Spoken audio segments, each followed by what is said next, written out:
ዲማንድ ኤሪያ ላይ ነበር 4 አወር ላይ ማርኬቱ ሶ እዛም ጋር ሲደርስ ደግሞ ሪጀክሽን እያሳየን ስለነበር ይሄንን የሚያሳየንን ሴትአፕ ሪጀክሽን ተከትለን እንግዲህ ማርኬት ይሄንን ዲማንድ ኤሪያ ብሬክ ቢያደርገው ኖሮ ወደ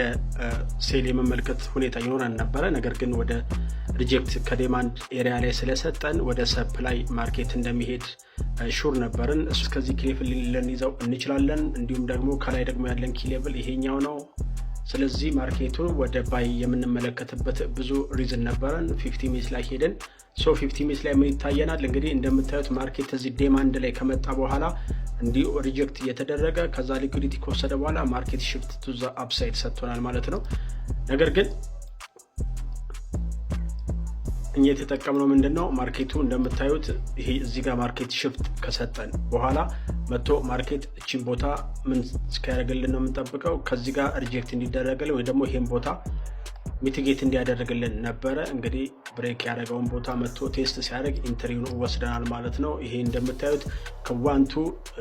16 በላይ ሪስክ ሪዋርድ ያለው ትሬድ ቴክ ማድረግ ችለናል ማለት ነው ሁለተኛው ደግሞ ይሄ